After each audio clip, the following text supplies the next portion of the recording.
Selamat pagi saudara-saudara. Sebelum kita memulai membaca Alkitab, mari kita berdoa. Terima kasih Bapa, kami bersyukur pagi ini bisa bangun dengan tubuh yang sehat tanpa kurang apapun. Sebelum kami melakukan aktivitas hari ini, kami rindu untuk membaca Alkitab Tuhan, untuk melandasi hidup kami dengan kebenaran-Mu. Oleh sebab itu kami semakin hari semakin berkenan di hadapan-Mu Tuhan. Urapilah setiap kami Tuhan, di dalam nama Tuhan Yesus. Haleluya. Amin. Berkat. Janganlah kamu membuat berhala bagimu, dan patung atau tugu berhala janganlah kamu dirikan bagimu. Juga batu berukir janganlah kamu tempatkan di negerimu untuk sujud menyembah kepadanya, sebab akulah Tuhan Allahmu. Kamu harus memelihara hari-hari Sabatku dan menghormati tempat kudusku. Akulah Tuhan. Jikalau kamu hidup menurut ketetapanku dan tetap berpegang pada perintahku serta melakukannya, maka aku akan memberi kamu hujan pada masanya, sehingga tanah itu memberi hasilnya dan pohon-pohonan di ladangmu akan memberi buahnya. Lamanya musim menggirik bagimu akan sampai kepada musim memetik buah anggur, dan lamanya musim memetik buah anggur akan sampai kepada musim menabur. Kamu akan makan makananmu sampai kenyang dan diam di negerimu dengan aman tentram. Dan aku akan memberi damai sejahtera di dalam negeri itu, sehingga kamu akan berbaring dengan tidak dikejutkan oleh apapun. Aku akan melenyapkan binatang buas dari negeri itu, dan padang tidak akan melintas di negerimu. Kamu akan mengejar musuhmu, dan mereka akan tewas di hadapanmu oleh pedang. 5 orang dari antaramu akan mengejar 100, dan 100 orang dari antaramu akan mengejar selaksa, dan semua musuhmu akan tewas di hadapanmu oleh pedang. Dan aku akan berpaling kepadamu, dan akan membuat kamu beranak cucu serta bertambah banyak, dan aku akan meneguhkan perjanjianku dengan kamu. Kamu masih akan makan hasil lama dari panen yang lampau, dan hasil lama itu akan kamu keluarkan untuk menyimpan yang baru. Aku akan menempatkan kemah suciku di tengah-tengahmu, dan hatiku tidak akan muak melihat kamu. Tetapi aku akan hadir di tengah-tengahmu, dan aku akan menjadi Allahmu, dan kamu akan menjadi umatku. Akulah Tuhan Allahmu yang membawa kamu keluar dari tanah Mesir, supaya kamu jangan lagi menjadi budak mereka. Aku telah mematahkan kayu kuk di atasmu dan membuat kamu berjalan tegak. Kutuk. Tetapi jikalau kamu tidak mendengarkan daku dan tidak melakukan segala perintah itu, jikalau kamu menolak ketetapanku dan hatimu muak mendengar peraturanku, sehingga kamu tidak melakukan segala perintahku dan kamu mengingkari perjanjianku, maka aku pun akan berbuat begini kepadamu, yakni aku akan mendatangkan kekejutan atasmu, batuk kering serta demam, yang membuat mata rusak dan jiwa merana. Kamu akan sia-sia menabur benihmu, karena hasilnya akan habis dimakan musuhmu. Aku sendiri akan menentang kamu, sehingga kamu akan dikalahkan oleh musuhmu, dan mereka yang membenci kamu akan menguasai kamu, dan kamu akan lari. Sungguh pun tidak ada orang mengejar kamu. Dan jikalau kamu dalam keadaan yang demikian pun tidak mendengarkan daku, maka aku akan lebih keras menghajar kamu sampai 7 kali lipat karena dosamu. Dan aku akan mematahkan kekuasaanmu yang kau banggakan, dan akan membuat langit di atasmu sebagai besi dan tanahmu sebagai tembaga. Maka tenagamu akan habis dengan sia-sia, tanahmu tidak akan memberi hasilnya, dan pohon-pohonan di tanah itu tidak akan memberi buahnya. Jikalau hidupmu tetap bertentangan dengan daku, dan kamu tidak mau mendengarkan daku, maka aku akan makin menambah hukuman atasmu sampai 7 kali lipat setimpal dengan dosamu. Aku akan melepaskan kepadamu binatang liar yang akan memunahkan anak-anakmu dan yang akan melenyapkan ternakmu, serta membuat kamu menjadi sedikit, sehingga jalan-jalanmu menjadi sunyi. Jikalau kamu dalam keadaan yang demikian pun tidak mau kuajar, dan hidupmu tetap bertentangan dengan daku, maka aku pun akan bertindak melawan kamu, dan aku sendiri akan menghukum kamu 7 kali lipat karena dosamu. Dan aku akan mendatangkan ke atasmu suatu pedang yang akan melakukan pembalasan oleh karena perjanjian itu. Bila kamu berkumpul kelak di kota-kotamu, maka aku akan melepas penyakit sampar ke tengah-tengahmu, dan kamu akan diserahkan ke dalam tangan musuh. Jika aku memusnahkan persediaan makananmu, maka 10 perempuan akan membakar roti itu dalam satu pembakaran. Mereka akan mengembalikan rotimu menurut timbangan tertentu, dan kamu akan makan, tetapi tidak menjadi kenyang. Dan jikalau kamu dalam keadaan yang demikian pun tidak mendengarkan daku, dan hidupmu tetap bertentangan dengan daku, maka aku pun akan bertindak keras melawan kamu, dan aku sendiri akan menghajar kamu 7 kali lipat karena dosamu.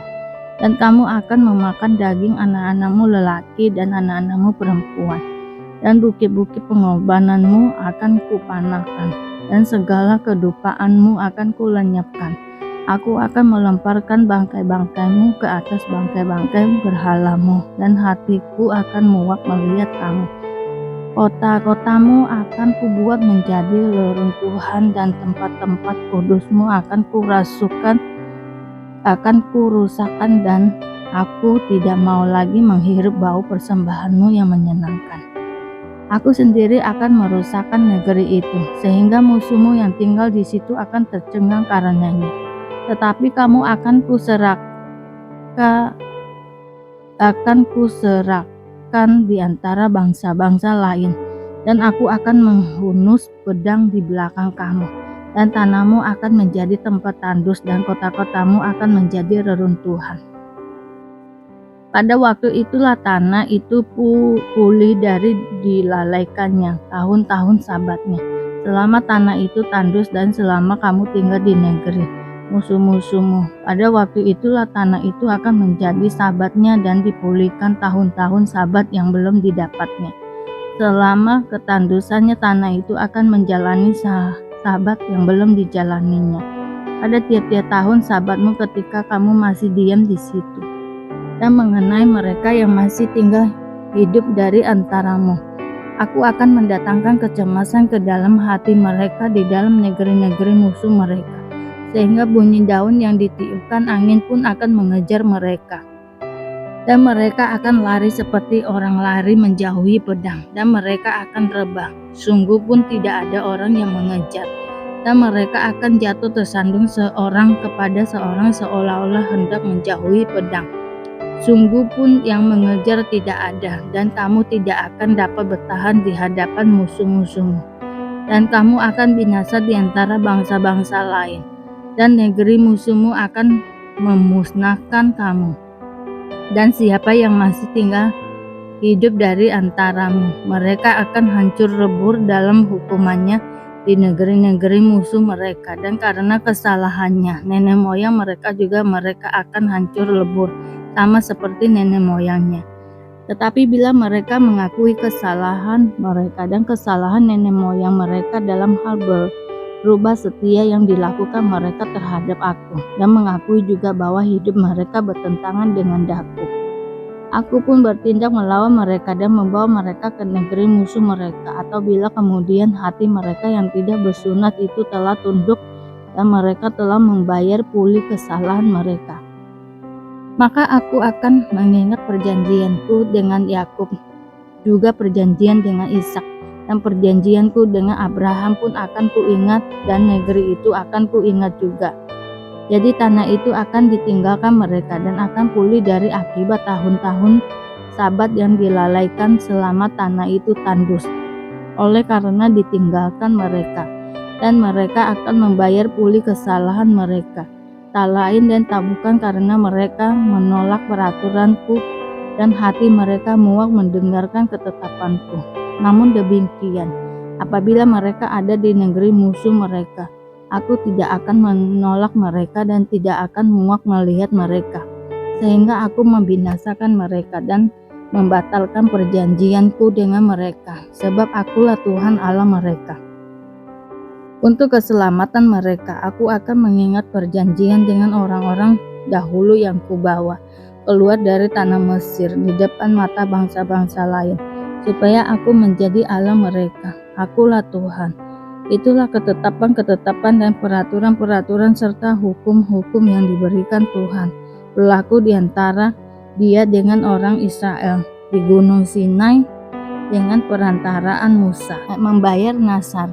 Tuhan berfirman kepada Musa, "Berbicaralah kepada orang Israel dan katakan kepada mereka, apabila seorang mengucapkan nazar khusus kepada Tuhan mengenai orang menurut penilaian yang berlaku untuk itu, maka tentang nilai bagi orang laki-laki dari yang berumur 20 tahun sampai yang berumur 60 tahun. Nilai itu harus 50 sikal perak ditimbang menurut sikal kudus. Tetapi jikalau itu seorang perempuan, maka nilai itu harus 30 sikal.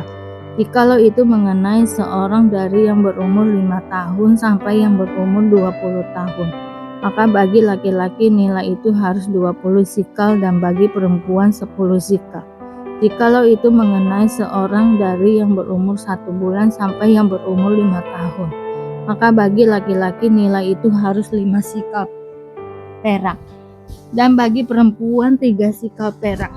Jikalau itu mengenai seorang yang berumur 60 tahun atau lebih, jikalau itu mengenai laki-laki, maka nilai itu harus 15 sikal dan bagi perempuan 10 sikal. Tetapi jikalau orang itu terlalu miskin untuk membayar nilai itu, maka haruslah dihadapkannya orang yang dinazarkannya itu kepada imam. Dan imam harus menilainya sesuai dengan kemampuan orang yang bernazar itu. Imam harus menentukan nilainya.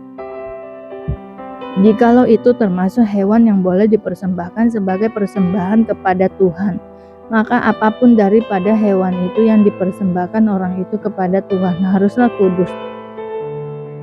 Janganlah ia menggantikannya dan janganlah ia menukarnya, yang baik dengan yang buruk atau yang buruk dengan yang baik. Tetapi jikalau ia menukar juga seekor hewan dengan seekor hewan lain, maka baik hewan itu maupun tukarnya haruslah kudus. Jikalau itu barang seekor dari antara hewan haram yang tidak boleh dipersembahkan sebagai persembahan kepada Tuhan, maka hewan itu harus dihadapkannya kepada imam. Dan imam harus menetapkan nilainya menurut baik atau buruknya. Dan seperti penilaian imam demikianlah jadinya. Dan jikalau orang itu mau menebusnya juga, ia harus menambahkan 1/5 kepada nilai sikal. Apabila seseorang menguduskan rumahnya sebagai persembahan kudus bagi Tuhan, maka imam harus menetapkan nilainya menurut baik atau buruknya. Dan seperti nilai yang ditetapkan imam, demikianlah harus dipegang teguh. Tetapi jikalau orang yang menguduskan itu mau menebus rumahnya, maka ia harus menambah harganya dengan 1/5 dari uang nilainya, dan rumah itu menjadi kepunyaan pula. Jikalau seseorang menguduskan sebagian dari ladang miliknya bagi Tuhan, maka nilainya haruslah sesuai dengan taburannya, yakni sehomer taburan goni jelai berharga 50 sikal perak. Jikalau ia menguduskan ladangnya mulai dari tahun Yobel, maka nilainya haruslah dipegang teguh. Tetapi jikalau ia menguduskan ladangnya sesudah tahun Yobel, maka imam harus menghitung harganya bagi orang itu sesuai dengan tahun-tahun yang masih tinggal sampai kepada tahun Yobel, dan harga itu harus dikurangkan dari nilainya. Dan jikalau orang yang menguduskannya benar-benar mau menebus ladang itu, maka ia harus menambah harganya dengan 1/5 dari uang nilainya, dan ladang itu tetap dimilikinya. Tetapi jikalau ia tidak menebus ladang itu, malahan ladang itu telah dijualnya kepada orang lain, maka tidak dapat ditebus lagi. Tetapi pada waktu bebas dalam tahun Yobel, ladang itu haruslah kudus bagi Tuhan, sama seperti ladang yang dikhususkan bagi Tuhan. Imamlah yang harus memilikinya. Dan jikalau ia menguduskan bagi Tuhan ladang yang telah dibelinya dan yang tidak termasuk ladang miliknya dahulu, maka imam harus menghitung baginya harga nilainya sampai kepada tahun Yobel, dan orang itu haruslah mempersembahkan nilai itu pada hari itu juga sebagai persembahan kudus bagi Tuhan. Dalam tahun Yobel, ladang itu harus dipulangkan kepada orang yang menjualnya kepadanya, yakni kepada orang yang mula-mula memiliki tanah itu, dan segala nilai harus menurut sikal kudus. Sikal itu harus 20 gera beratnya. Akan tetapi anak sulung yang sebagai anak sulung menjadi hak Tuhan dari antara hewan, tidak boleh dikuduskan oleh siapapun, baik seekor lembu maupun seekor kambing atau domba, itu milik Tuhan. Tetapi jikalau itu dari antara hewan yang haram, maka harus seorang menebusnya menurut nilainya dengan menambah 1/5, dan jikalau tidak ditebus, haruslah dijual menurut nilainya. Akan tetapi segala yang sudah dikhususkan oleh seseorang bagi Tuhan dari segala miliknya, baik manusia atau hewan maupun ladang miliknya, tidak boleh dijual dan tidak boleh ditebus, karena segala yang dikhususkan adalah maha kudus bagi Tuhan. Setiap orang yang dikhususkan yang harus ditumpas di antara manusia tidak boleh ditebus, pastilah ia dihukum mati. Demikian juga segala persembahan persepuluhan dari tanah, baik dari hasil benih di tanah maupun dari buah pohon-pohonan, adalah milik Tuhan, itu persembahan kudus bagi Tuhan. Tetapi jikalau seseorang mau menebus juga sebagian dari persembahan persepuluhannya itu, maka ia harus menambah 1/5. Mengenai segala persembahan persepuluhan dari lembu, sapi, atau kambing domba, maka dari segala yang lewat dari bawah tongkat gembala waktu dihitung, setiap yang ke-10 harus menjadi persembahan kudus bagi Tuhan. Janganlah dipilih-pilih di mana yang baik dan mana yang buruk, dan janganlah ditukar. Jikalau orang menukarnya juga, maka baik hewan itu maupun ditukarnya haruslah kudus dan tidak boleh ditebus.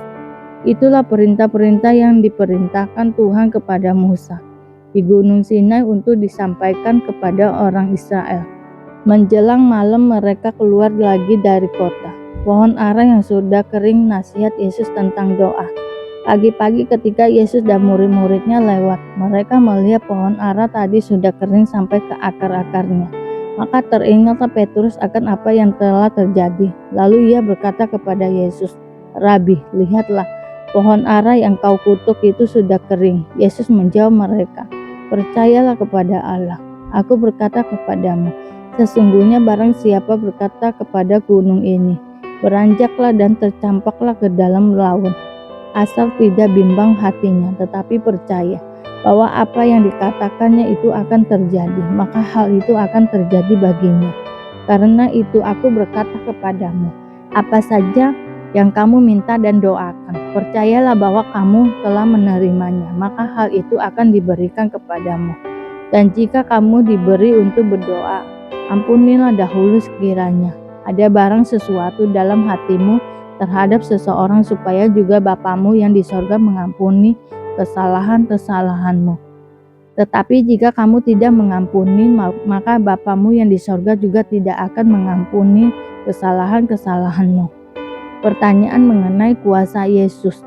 Lalu Yesus dan murid-muridnya tiba pula di Yerusalem. Ketika Yesus berjalan di halaman Bait Allah, datanglah kepadanya imam-imam, kepala ahli-ahli Taurat, dan tua-tua, dan bertanya kepadanya, "Dengan kuasa manakah engkau melakukan hal-hal itu?